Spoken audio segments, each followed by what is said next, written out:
Hello.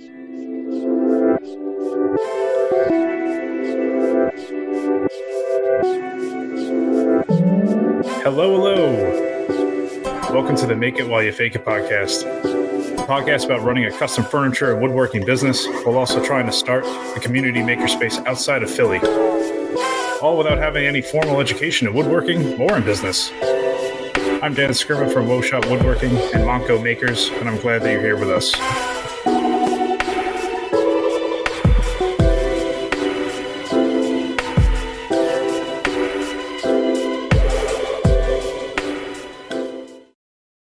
There really is nothing better than a beer after the gym. See, I don't know. I've never understood the beer after like an event running or something. I can't do it. It's so good. Really? Just because it's cold? It's cold. It's flavored. It's, at that point it depends on how long of a race or a run you're doing, but your blood sugar is low. Yeah. It hits, dude. Like sometimes it's just like, it could be a freaking Coors Light, dude. It has to be because Coors Light's water. It's fair. Not far off from water. Fair. But like, it could be anything. I would hazard to say I might even enjoy an IPA after. Oh my gosh. I know, right? Yeah, I don't know if it's rare that I can enjoy one of those. It's got to be one of those like IPA, not really ones, the intro ones. Oh no, I'm talking like dehydrated immediately when like a tasting. Hardcore hipster IPA. Like, nice. Like you make a face when you take your first sip. I feel like I would actually enjoy one of those. Nice. Like after a triathlon or something. Yeah, absolutely. No, but so I've run Broad Street 5 times, and after they give you like the little baggie of all the food and candy and just crap, and it doesn't stand a chance. I just eat absolutely everything. Well, yeah, you got to refuel.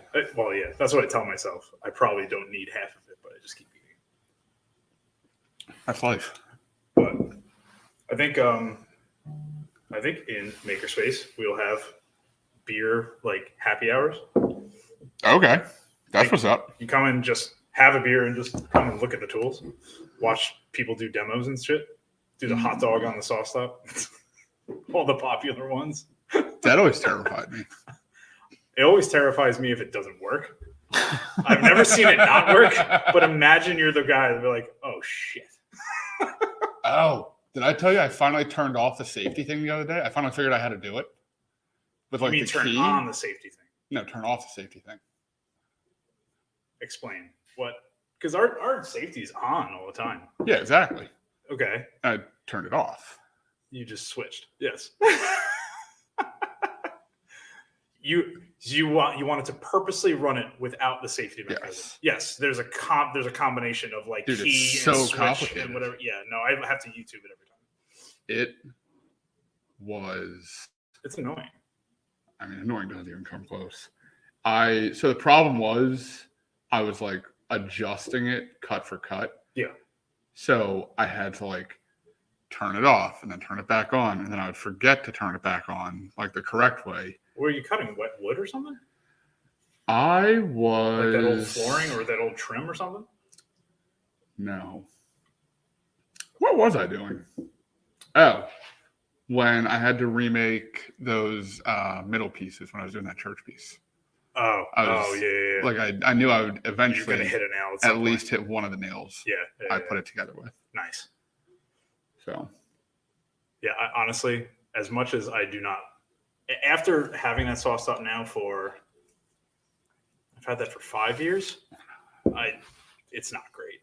It's not great at all. It's not great. The longer I use it, the more things annoy me about it. Yeah. Like I just think you have to have one in a shared workshop. Just you do. Especially if there are beginners touching it. Yeah, that's a. Now, granted, that's literally the evil. only tool in the entire shop that would have any kind of safety mechanism like that at all. So, like, kind of, I don't know, you're not really splitting hairs, but you do use it the most. But I don't know when they are going to come out with something for a bandsaw and all this other stuff. And they've been working on the bandsaw one. Don't they have a router thing? Do they really? I mean, fact checking, but I could have swore. Oh, are we already recording? Oh, yeah. Oh, we've been recording. Jesus. Welcome to the show. That's Jake. We'll get to that. What yeah, no, I could have swore they had. Oh, I might just be thinking of like their router table attachment. They might not actually have. Oh, really? Huh. Yeah, but I could have swore they had something that like same principle, hit anything conductive. I don't think it drops the router, Right. Yeah. but I think it like immediately stops it, and it works a lot faster because there's a lot less inertia. Yeah. It's just like puncture the bit, blow up the bit.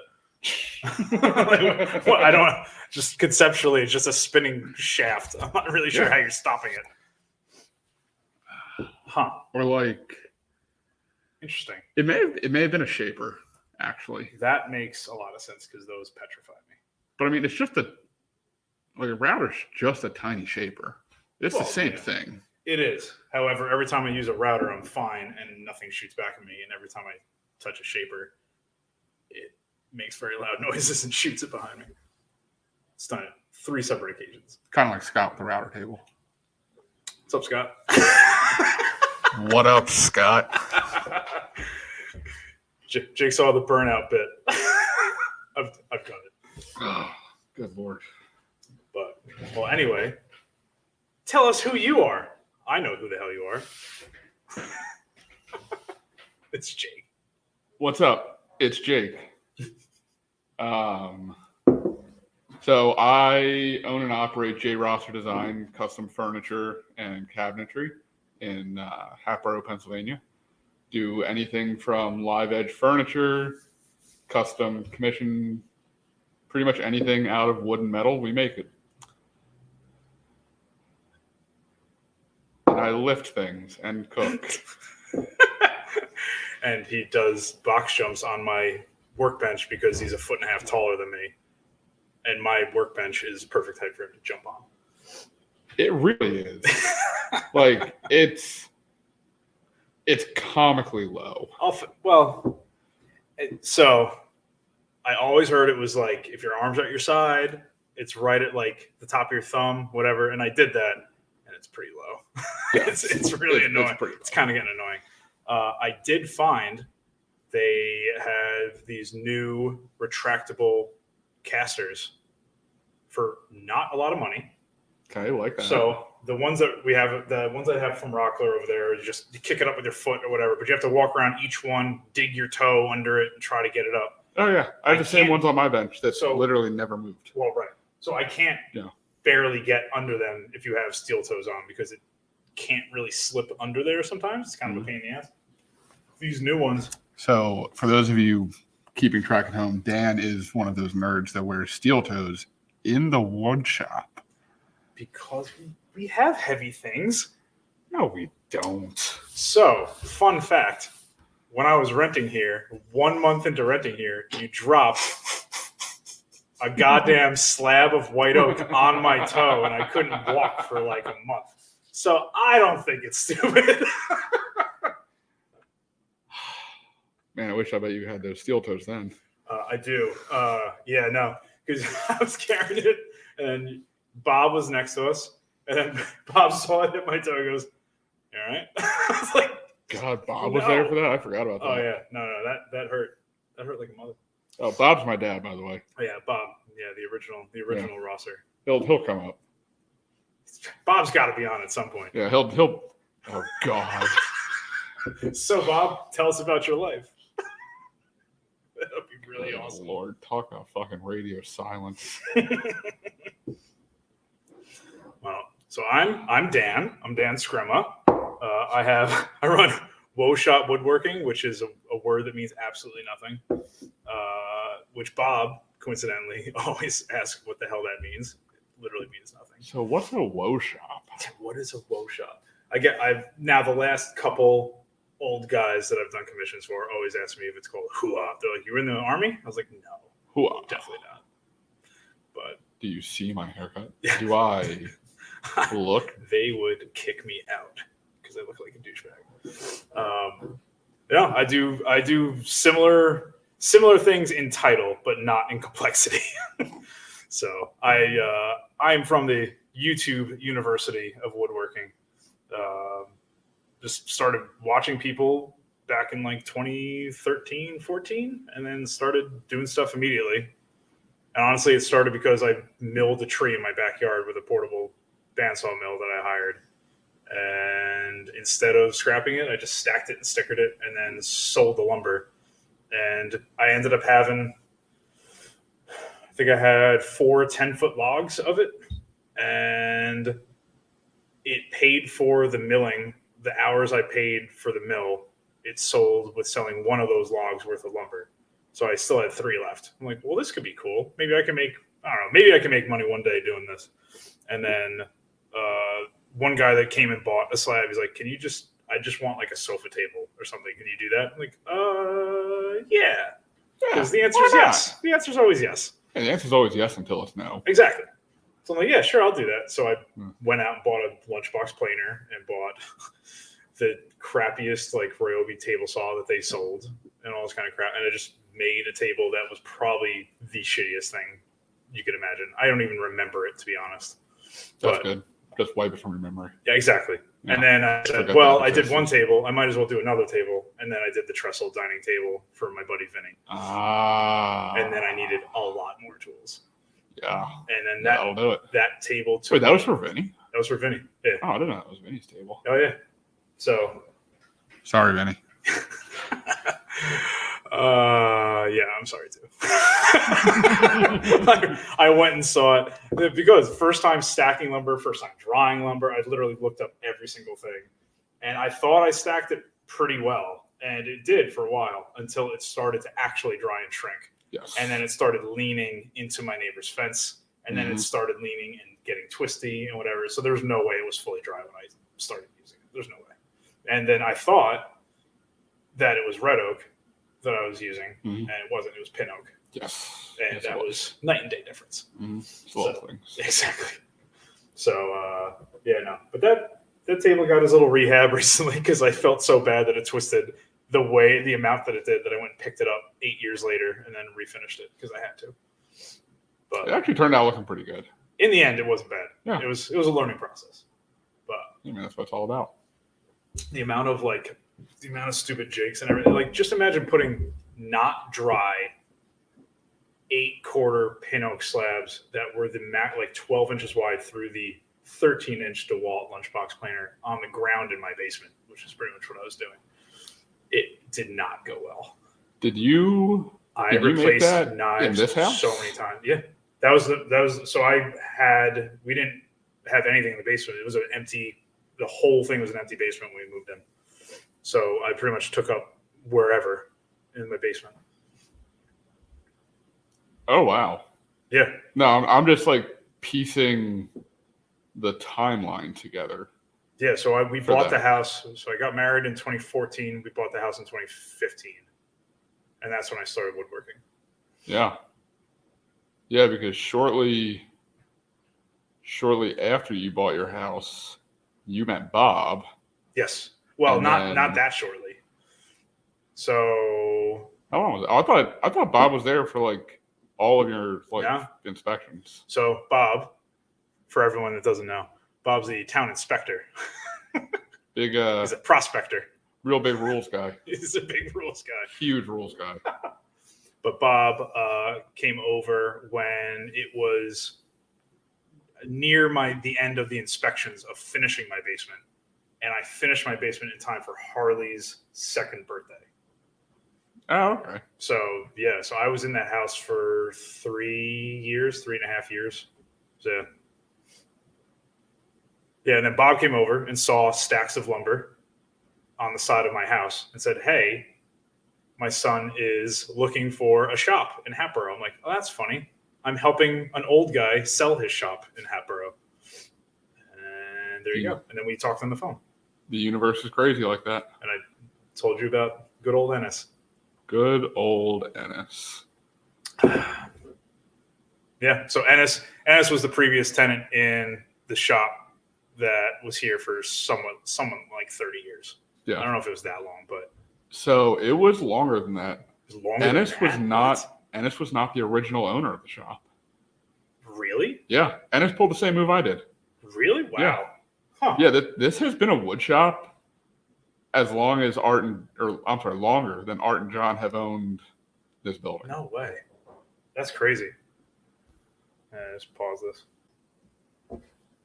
So anyway, something about Bob.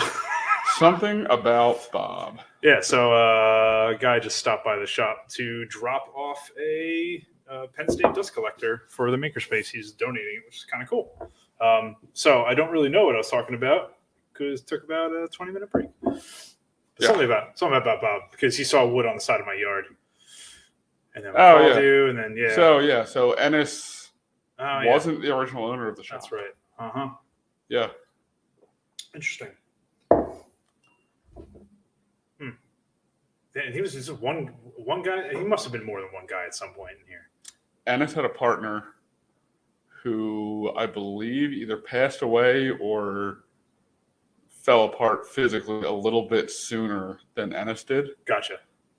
Because that's, as far as I know, the whole reason Ennis got rid of the place. Yeah, that makes sense. He just slowed down. Yeah, that makes sense. He's doing art and picture frames now. He does a lot of hand-drawn art now.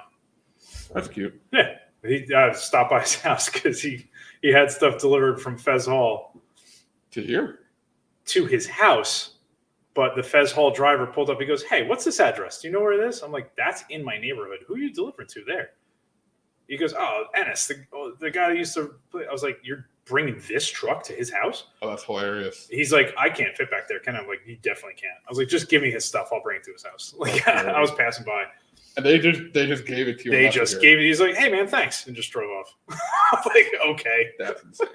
I mean, whatever. It was a bag of hinges. And then they gave me another bag of hinges that had nothing to do with an order that I made. Bonus hardware. Yeah, it's awkward. It's tiny, and I don't understand what it even goes to. I'll show you. Yeah. Yeah, no, it's weird. Yeah, I'm going to have to take a look at that. Yeah, no, it's like they're really tiny hinges. They almost look they'd be for like boxes, not cabinet doors, but they're only one piece. It's weird. It looks like it's half of a hinge, and like there's another half that's missing. I don't know how to describe it any better than that, but anyway. Okay. Yeah, I'll take a look at it. But yeah. But anyway, so this whole podcast is essentially about, as we get into it, like 40 minutes in. Oh no, we're only 17 minutes in. How about that?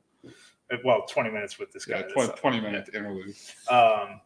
Yeah, no, the whole point of this podcast called Make It While You Fake It. Did you know the title? Is that what we're calling it? That's what it's called. Hey, that's what it's called. Yeah. So essentially, I started making commission projects, and now I'm going to start a makerspace, and I have no formal education in woodworking or business or finance or anything like that. So we're just going to do it, which is nothing to it but to do it. Yeah, dude, just two dudes doing it. It's that's a different show. That is a different demographic entirely. I bet those circles overlap. Yeah, this probably. You'd be surprised. No, yeah, that makes sense. But no, this makerspace is supposed to be starting off with woodworking because that's what I know the most about. But I would love for it to one day expand into blacksmithing and knife making and leather work and sewing and all this kind of cool craft shit. It would be really great. It all depends on the location, the place, if it has an outdoor space, insurance, and all this kind of stuff. But a lot of this podcast is pretty much going to follow what that whole process is because it is quite overwhelming. But it's literally all I want to do. So I'm going to make it happen.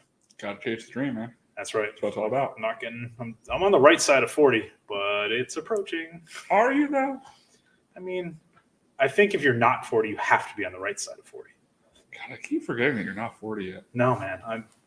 My beard says that I'm way older because I'm straight up Gandalf gray at this point.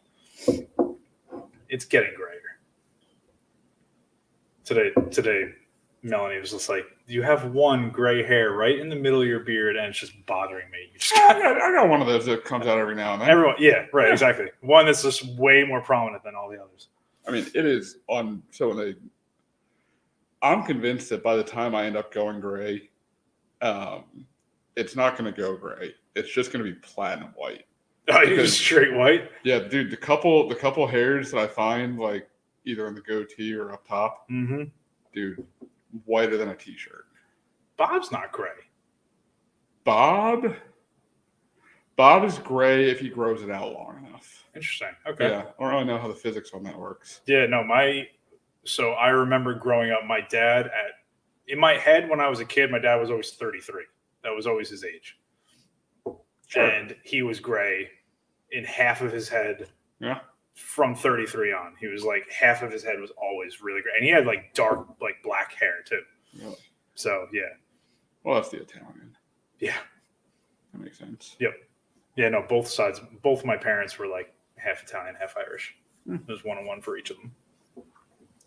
But, this makerspace is going to be open in somewhere in this area, if you didn't know, because we didn't even say where this area is, I guess. Well, you said you're in Hatboro, so. Somewhere outside of Philly. Southeast Pennsylvania. Yeah, outside of Philly. Northern suburbs of Philly. In a dream world with rose-colored glasses, it would open this year. We'll see. It'd be great if it opens this year, but I have to borrow a whole lot of money. That's going to be very scary to do. A lot of red tape. It's a lot of red tape. A whole lot of red tape. Yeah, so I've been speaking to a lot of makerspace owners around the country. I've talked to, I think, 3 or 4 of them at this point. And one of them has a consistent like blog that he puts articles about opening these types of places. It's a different topic. Most of the articles is pretty good. And one was, don't let the government shut you down. And the entire thing was, make sure all of your permits are exactly what you say you're going to do. Make sure all of your OSHA stuff, everyone's trained. Like, ew. If you're not sure, if someone needs it, you just have to put them through it. Because the last thing you want is to finally be up and running and you're starting to maybe make money and they come and they just shut you down because of whatever stupid reason. They're like, just don't let stupid reasons shut you down and cross all that stuff. And that, well, yeah. They're like, even if you have to hire somebody else that knows what they're doing just to do that, just as like a one-time thing, that's better than forgetting stuff or not knowing stuff. So that was interesting. The other thing that was interesting is, so I always envision, similar to other places around here, where you're working on a project, you're not finished with it, you could store it, whatever, for a small fee or whatever. This one makerspace out in Denver, their entire rent is covered by just storage. That sounds infuriating. It's interesting when I was talking to him. He's like, so that is our way of COVID proofing our shop. He's like, if COVID-2 hits and you have no one coming in your shop anymore, I can't make rent. Just throw up your hands. You're screwed then.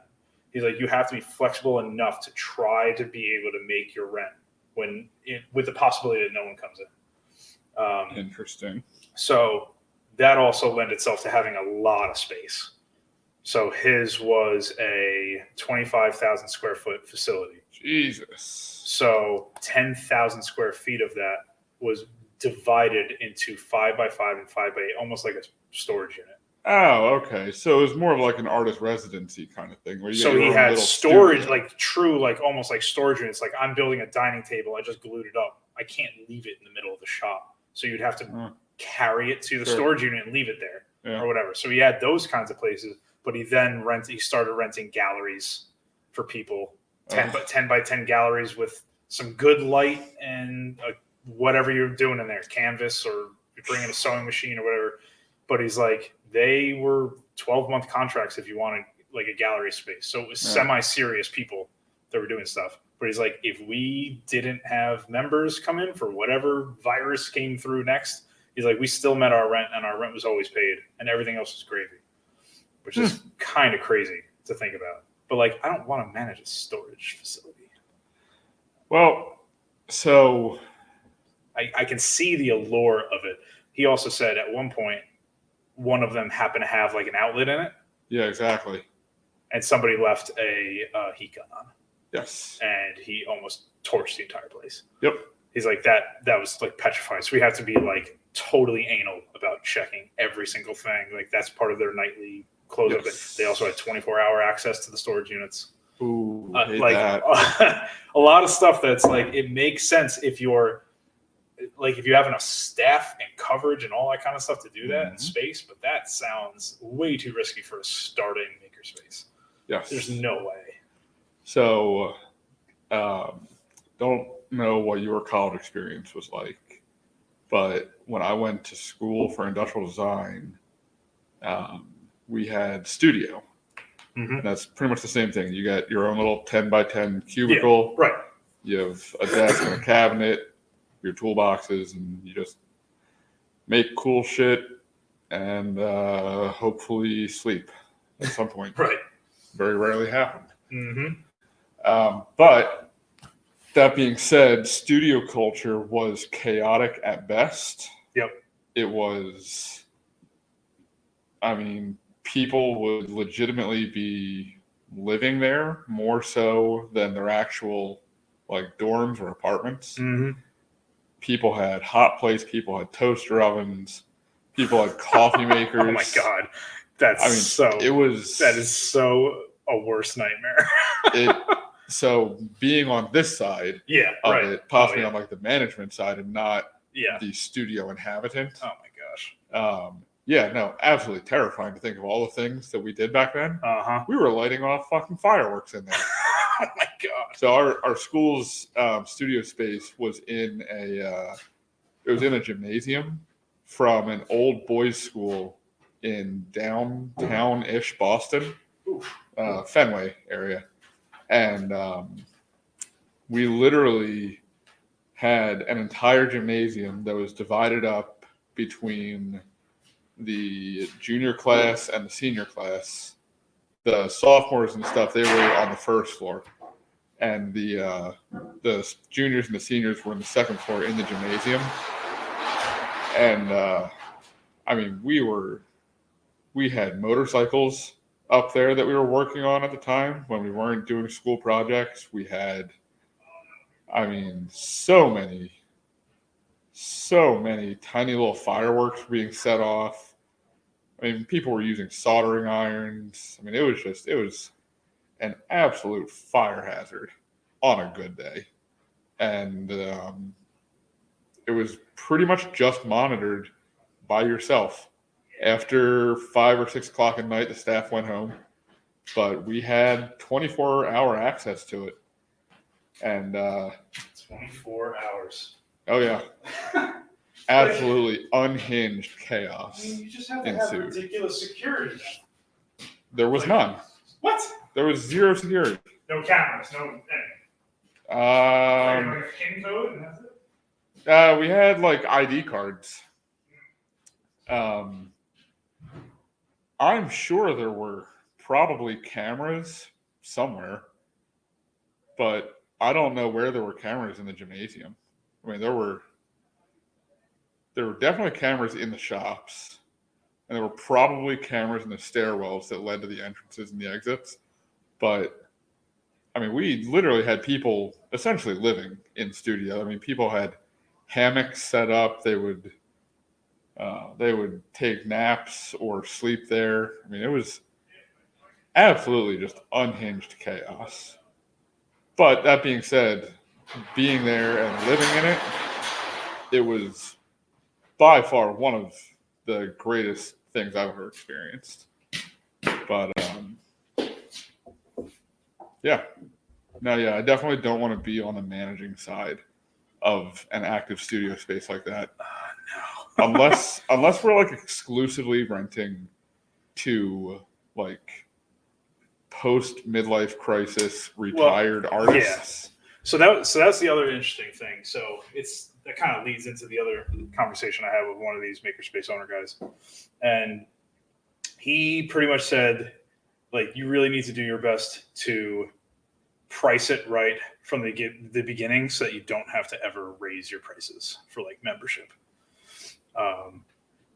His experience directly was that he had, I forget where he was. I think he was in California, but he had a price point where he was $150 a month for regular membership.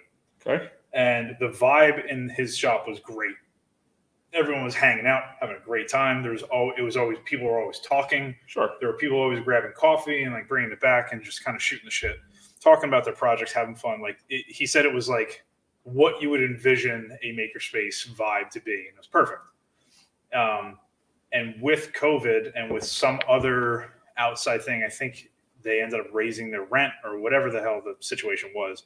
He had to raise prices. Yeah. So he ended up raising membership to $200 a month, which is fine. So he went straight from 150 to 200. Yep.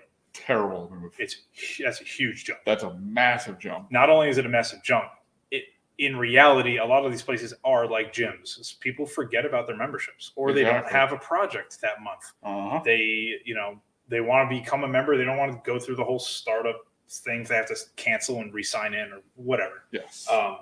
So they just keep it because whatever, $150. It is what it is. I went there a couple times. I used their thing. I used their planner, and I went home or whatever. Sure. But and some months you have a bunch of projects, and then when it gets to holidays, you're there every night doing gifts and whatever. Oh yeah. But because those people that were still paying and not going all that often, that ruffled all the feathers. Uh-huh. And it said, hey, by the way, if in case you forgot, you're paying this a month for this membership, and now it's gone up. And everyone was just like, cancel that. I guess I'm out. And so he's like, first off, they had a 30% drop off in membership. Makes sense. Surprised it wasn't more, honestly. He was surprised it wasn't more. However, what did happen was he had more fall off after that initial increase because the vibe changed. Oh yeah, I'm sure. He said it was happy and kind of like almost like a young feeling of people just like hanging out and having coffee and making their projects and chatting and whatever. And it turned into, I can afford this $200 a month because I'm a small business making commission furniture. I need to get my stuff done. Yep. And it was like, okay. And then people would start kind of getting bent out of shape if a guy was parking it at the table saw for a while and they needed to get stuff and they had to wait. And he's like, the whole vibe changed, and it took him a while to like recalibrate the entire feeling of when you'd walk in, because then he'd introduce new people and they'd go through tours and they're like, this seems just like a furniture company that's just making stuff and no one's talking and everyone's like heads down. And he's like, that's not the vibe we wanted. And that's the vibe we ended up having for a while. So it took a while for him to kind of, I don't know. I don't know what changes he made to kind of massage that a little bit, but he got it back to like a somewhat happy medium. But he's like, just if you get to a good place where people are paying for their memberships and you're making enough money to stay afloat, he's like, just keep it there. I mean, you can make small incremental changes, but goddamn, dude, a 33% hike is insane. It's huge. If literally any one of my monthly bills suddenly raised by 30%, and I wasn't getting anything more for it, right, exactly. Trash. Exactly. I'd be more inclined to just offer more services or something. Something that's more like a la carte, just to try to make up for it. It's like, how can we get most people to like spend $50 more? Okay, we'll figure out something. Sell more lumber. Raise the price of lumber. So we'll have a lumberyard on site. Excellent segue. That was perfect. That was really good. We'll have a lumberyard on site because as much as it's fun to go on Facebook Marketplace and Craigslist and just call random places and find lumber and pay full retail price for in someone's barn that you don't know, it'd be really nice to just buy it when you're working on your project where it is already and you don't have to lug it around. Because let's see, a lot of you have small cars. You can't really be lugging truckloads of lumber around. Hey, did you guys know that you can fit 9-foot boards diagonally in a Prius? I heard that. I heard that recently. Isn't that wild? It's really funny. I mean, so during that first intermission that we took, the guy who donated the dust collector to the shop showed up in a Prius, and the first words out of Dan's mouth was, You brought a dust collector in the Prius? And not for nothing. It's essentially a hatchback style. Yeah. It fit a decent amount of stuff in there. Absolutely. Apparently a 9-foot board diagonally. He knew that off the top. Allegedly. That's really funny. They tell you when I had a Corolla for about a 3-year period because I was just underwater in the car and I needed a car. Yeah. So I had a Corolla for 3 years, and so I put some 2x4s in there, and the back seats folded down. Yeah. And so you can get into the trunk, kind of. Sure. Yeah. Well, I put 2x4s in there, and it had to be like up onto the dash. No. And then I'd stop short. And I cracked my windshield with a goddamn 2x4. Yeah. Oh, that's tragic. It was, as soon as I did, I'm like, there's nothing you could do. You can't even get mad. Yeah, no, exactly. It's just like one of those, like, great. Oh, fuck. Great, we're here cool. now. There's another $600 for a windshield, whatever the hell it was. Yeah. That was fun fact, all the struggles that you felt in your Corolla. Yeah. Imagine me driving a Corolla. That you can't see Jake because we refuse to do video at this point in this podcast, aka the first episode. But Jake's a giant. He's like, what? You're like 6'8", at least 350. Yeah, roughly. Something like that. Yeah. Also, fun fact. Jake drives a tiny, tiny truck around at his job, at his day job. Oh, yeah. So it's one of those old right-hand drive Japanese import mini truck things. They're so great. Dude. I don't know how you even fit in that. It is a pain in the balls to get in and out of. And if I had to drive more than the quarter mile between buildings, it would probably get annoying. Yeah. But, oh, man, especially when it snows. Ooh, boy, that is a fun truck to get sideways in. Let me tell you. Well, I honestly, just from your weight on a truck like that, it's not going to flip over. You've already, you're holding it to the ground. Well, so, fun fact. I almost tipped it one time, taking a corner a little bit too fast when I was on the outside of it. The nice part was that you could just lift it up and tip it right over again. So I have actually gotten 2 wheels off the ground by trying to lift it because my boss bet me I could. Nice, of course. Yeah. I would say. Also, fun fact. So my boss is tiny. He's probably 5'4", and maybe 150 pounds. Nice. Him and me together is like 75% of the payload for that vehicle. That's awesome. Yeah.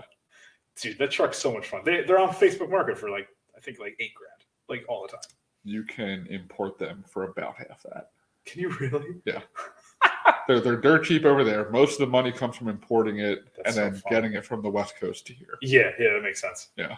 That's really fun. Yeah. But I mean, there's companies locally that import them and upsell them. That's really cool. Yeah, no, I don't know what you'd soup them up with, but literally nothing. Power windows, maybe. Nope. No, nothing. You don't get power windows with those. Those doors are legitimately 1.5 inches thick. Oh my God. You can't fit anything in there. That's ridiculous. But that'd be really fun. It's got to be fun to drive. Is that a stick shift? It's a stick shift. Oh, it's a right-hand drive stick shift. Oh my God, it's so awkward. I actually put that skill on my LinkedIn profile and my resume. Nice. Yeah, that's your skill. I can drive a tiny truck. With right-hand stick shift? Right-hand stick shift, man. Nice. Absolutely. It's funny, actually. So the Corolla, my first car, was a stick shift. Yeah. And I learned stick shift when I was learning how to drive. So it's always been kind of standard. Yeah, sure. And probably once a month, somebody asks to borrow the mini truck at work. Yeah. And I say, sure, because, it's a company vehicle. I really don't give a shit. Right. And they get in and they look at it. What do I do? And they're like, I don't know how to drive stick on the other side, let alone this. Oh, my God. And I was like, all right, you're beat. Go walk. Yeah, no. Go for it. At least, as long as the pedals are on the same side. Pedals are on the same side. If there are pedals on the same side, I feel like, just look. Just left-hand shifting versus right-hand shifting, it's the same thing. Yeah, it's got to be. Yeah. It's really not that bad. Nice. I learned how to drive stick in college on... Was your Suburban stick? No, that was automatic. That'd be cool. That would have been really cool. But that would have been on the tree, I guess. Yeah, I think it's old. Yeah, I drove an 89 baby blue Suburban. No, that wouldn't have been on the tree in '89. I thought it was older than that.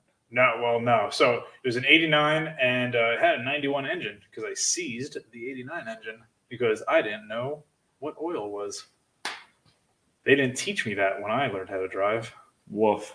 Yeah, my dad, love him. He was not a car guy. he was not Bob. They did not tell me about oil. They told me about gas. I knew about gas. Yeah. Did not know about oil. Oof. So drive it. And what's fun is that at my high school, I won superlative my senior year as most likely to break down on 304. Essentially the class clunker award. There you go. I won that, and then I broke down on 304 twice. Wow. Yep. One of them was when I seized the engine. And your talk of company cars is fun because my dad always had a company car growing up because he was in sales and he was selling this big like electrical testing equipment and whatever. Sure. He worked for Tektronix. He worked for like a couple of places like that. So he always needed a lot of storage in his van. So he had like an Astro van. He had like Astro vans are amazing. I love that. They were fun. He had the Astro van with a built-in car phone with the cable. Oh wow. Oh yeah. Oh wow. Oh yeah. We're like with those little like silicone buttons that like wore away, so you didn't even know what they were anymore. Well, yeah, it's muscle memory at that point. And then he had a Tahoe forever, and the Tahoe was great. Love that. And so when the Suburban broke down facing uphill, I was like, "What do I do?" He's like, "Well, you can't go backwards because that's a highway." Yeah. So that was 304 going in my town in Pearl River. So he's like, so we got to go up. We can go up and turn on this first road right here. I had to go maybe 20 feet. He's like, sure. I don't have a thing to tow you. So it's a company car. So I'm just going to ram you up there. So he just got behind me and just rammed you. Ass to mouth right in his car. And he put it in low gear.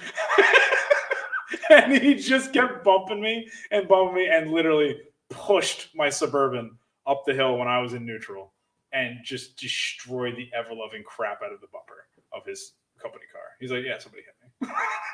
Yeah, somebody backed into me. Somebody backed into me and just drove away. Exactly. Like, what a world. Crazy. It's awesome. Absolutely insane. But yeah, so that had a 92 engine in it in the Suburban after a while. So that was kind of nice.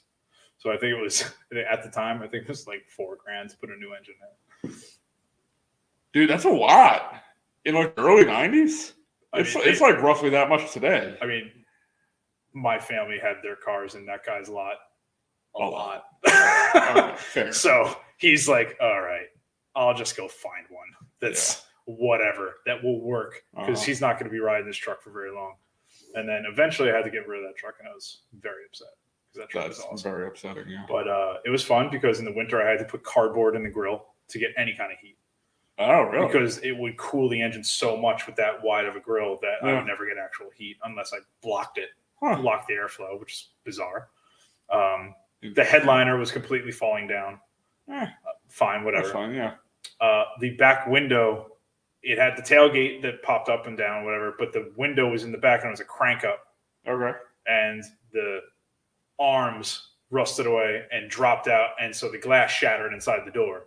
Nice. So I had plastic very securely taped around things, so that was never going to be open again. So we had that. My friends keyed all their names in the hood because the paint was all chipping like crazy anyway. Sure. Yeah, it was, as one does. The truck was great. It had four 3-seaters all the way in the back. Had 4 row seats? 4 of them. That's insane. So the full front seat. Yeah. And then, 4 of them. So I could comfortably fit 12 people. Very comfortably. I could uncomfortably fit 20 because I brought everyone to a Yellow Card concert my freshman year of college into Philly. So we took all the seats out. And so I literally just had a giant open area. Mm-hmm. So everyone just piled on in. So that was very safe. So for everybody listening at home, the reason why I always think that Dan is older than he actually is because he says things like, I drove my 89 Suburban with 20 people in it to a yellow card concert. Like, in my head, that math just doesn't math with somebody under 40. Yeah, man. I don't know. Do kids not go to yellow card concerts anymore? Aren't they coming out with a new album? Does Yellow Card go to yellow card concerts anymore? I think they're releasing a new album this year. No shot. Dude. No shot. Look it up. I can almost guarantee. I'm pretty sure. No, I think it's happening. Didn't they just... Oh, you know what? Didn't they just redo We Didn't Start the Fire? That wasn't them. That wasn't them. That wasn't them. That's Fall Out Boy. Fall Out Boy. Sure. So, countersuit, I guess. Countersuit. Let's hear it. Your memory is like that of a over 40-year-olds because you don't remember shit. That's fair. You also have had history of head injuries. Several. Yes. Yeah. So you got to pass on those.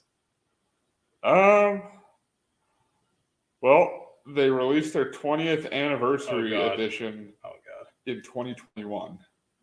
Wow. So, wow. Yeah. There's that. Let's see what else they got going on. No, I thought I heard that. But yeah. Actually. Dude, I'm totally right. Yellow Card is on tour in Camden, July 12th. Wow. Yeah. You're going.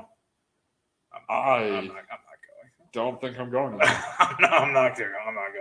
I do have a lot of concerts on the books for this year.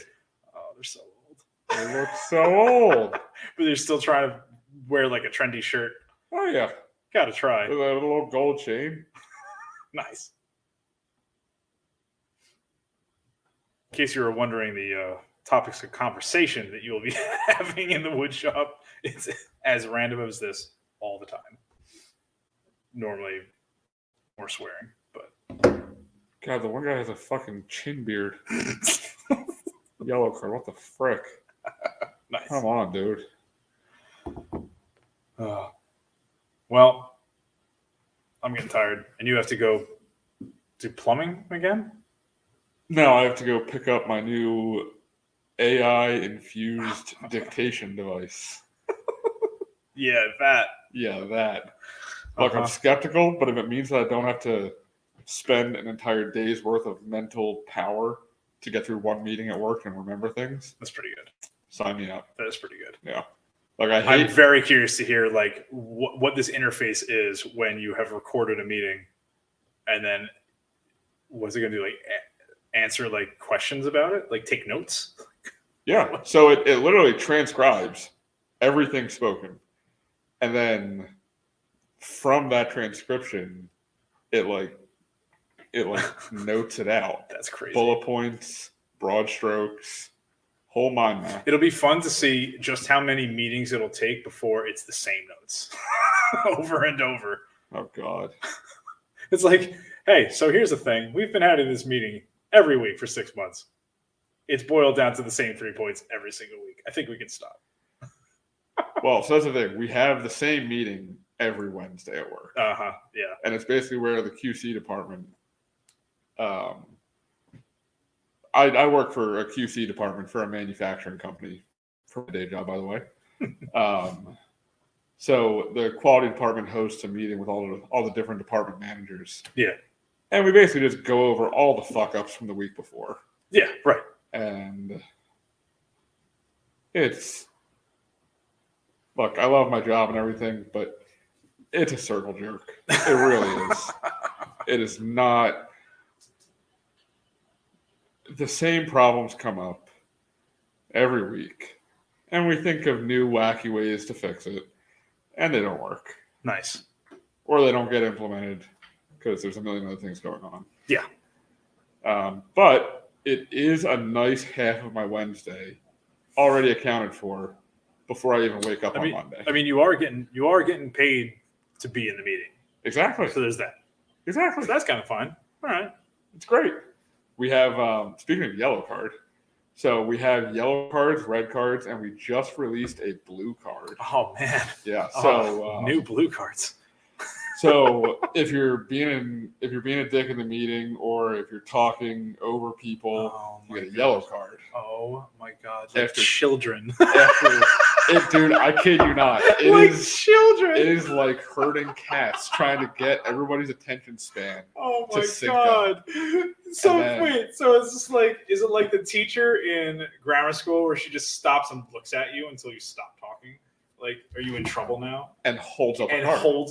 Yep. Get out of here! Like makes aggressive eye contact, holds up a card, and then just puts it back down. How? Oh man! So are your aspirations to be the person in charge of the cards one day?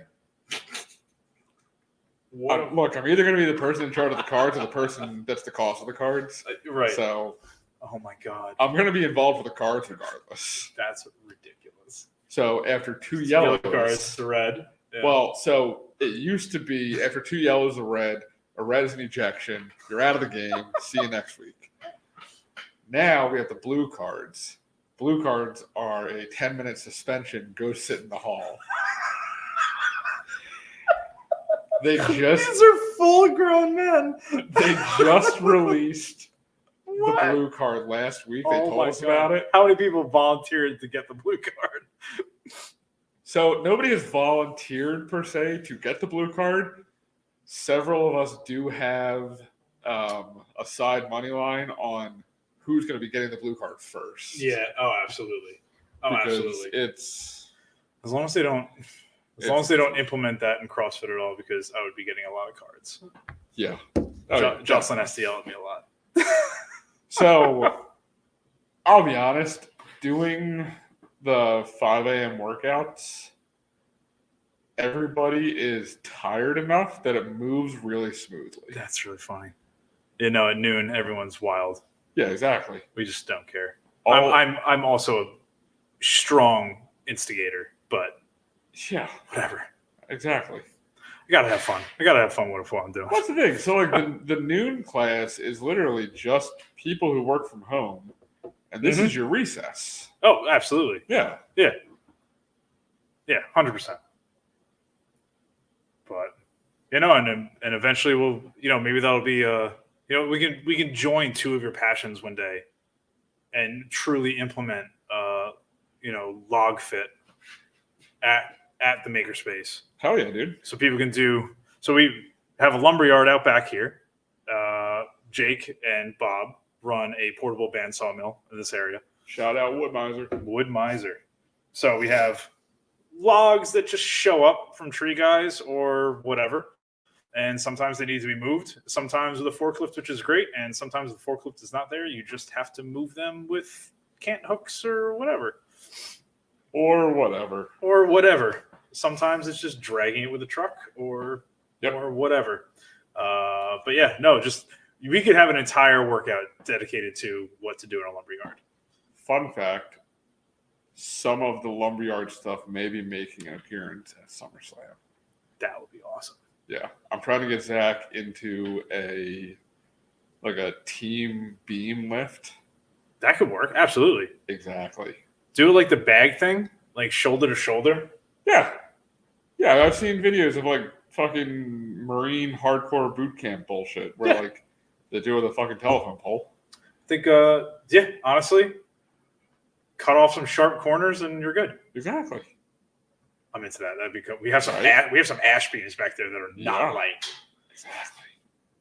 And we have some other ones that are light. We have some. I think there's some spruce beams back there. Yeah, there's a whole bunch of probably Doug fir beams. Yeah, that sounds about right. Those are the ones that were gumming up all the blades. Yeah. But no, that could be fun. Log fit competition. Hell yeah, dude. I'm into that. Ooh, that could be like... All right, so realistically, we'll be doing all the fun shenanigans. Not this coming summer, but next coming summer. Yeah.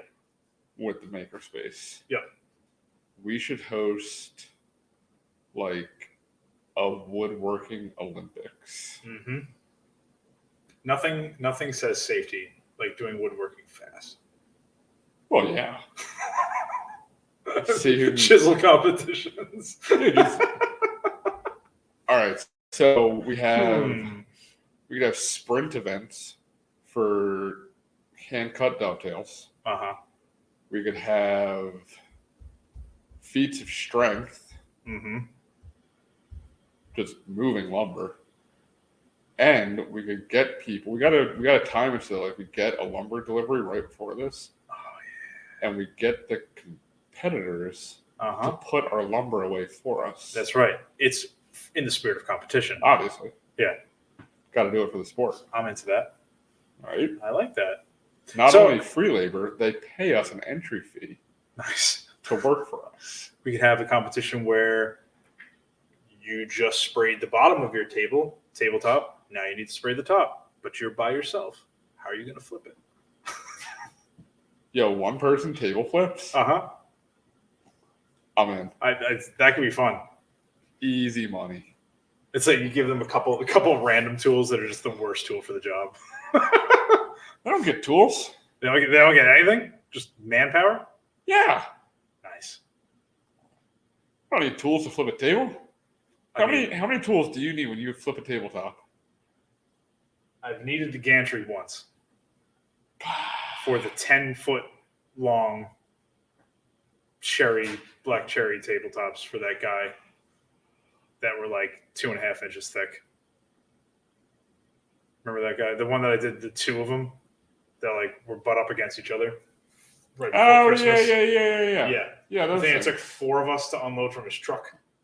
Yeah. Those were 420-ish pounds apiece. Those were enormous. Yeah, those were big. Yeah. Those took up a lot of room. Also, that was right after I installed the beam chain fall. Dude, that thing was awesome. And instant vindication. Yep. Oh, yeah. Like, putting it in, I was like, am I actually going to need this? Yeah, so the entrance to the shop is a big old garage door. You back in, and just within 10 feet, 12 feet, there's a beam and now a Harbor Freight chain hoist. Perfect. That might be an Amazon special. Oh, is it? Oh, that's right. Oh, that's the thing that had like 25 washers. That's like spacers. Yep, looking at them. I had to use it last night to lift up the Bailey bandsaw onto the mobile base. Right.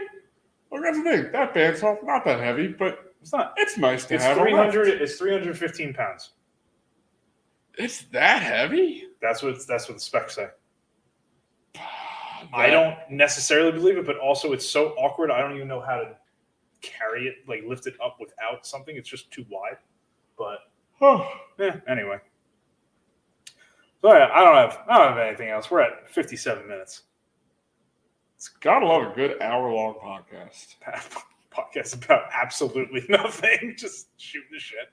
Just two dudes in a shop. That's right. But yeah, no.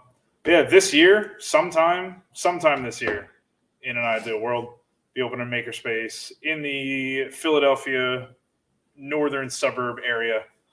And you're definitely going to be hearing about it all over because I'm going to be advertising the crap out of it because I want members before we open, which would be ideal. But you can follow this podcast on Instagram. Make it while you fake it. We'll eventually start up things like Patreons and all that kind of stuff if anyone actually listens and it's big enough for people to want to donate to the Makerspace because all that money would go straight to the Makerspace. Because there are a lot of monthly expenses there. And honestly, we have a full shop of equipment, but we're going to need a lot more stuff to actually open the doors. So anything that you donate goes straight to that Makerspace, which is really appreciated. We have a GoFundMe going for just some initial upfront expenses. People have been super generous with that. I'm very humbled that many people that I know through high school and college and even grammar school have donated to it. It's really exciting. So yeah, I'll put links in show notes and all that kind of stuff. And I don't know how often we'll do this podcast, but every couple of weeks would be kind of good. We're here just about every night, so just kind of pick a time. People can find you on Instagram, J. Rosser Design. Yeah, you can find me on there. You don't post a lot, but you're on there. I think it's been a hot year since I have posted anything. Yeah. I really hate social media. Yup. I'm just not a fan of it. Again, being someone who is just freshly 30 also makes no sense. Yeah, it's not for me. I'd rather just make stuff in the woods and then venture out into the world to sell it. Yeah. But here I am in downtown Hatboro. That's right. Just living. I am Woshop Woodworking. You can find me on Instagram. I'm not going to spell it. I'll just let you try to spell it because it's so stupid. Whoa. And I spell woe differently than other people. I didn't even know this. Yeah, that's why nobody knows how to pronounce your shop because you spell it weird. WHOA. Whoa. Whoa. How do so other people? It's WOAH. Is that how other people spell whoa? I don't know. I think I was a horrible speller. Ergo, if I spelled it wrong, it's my fault. Yeah. Whatever. But on Instagram, Woshop Woodworking. We'll do this whenever we can, and we'll, I guess, see you next time. Deuces.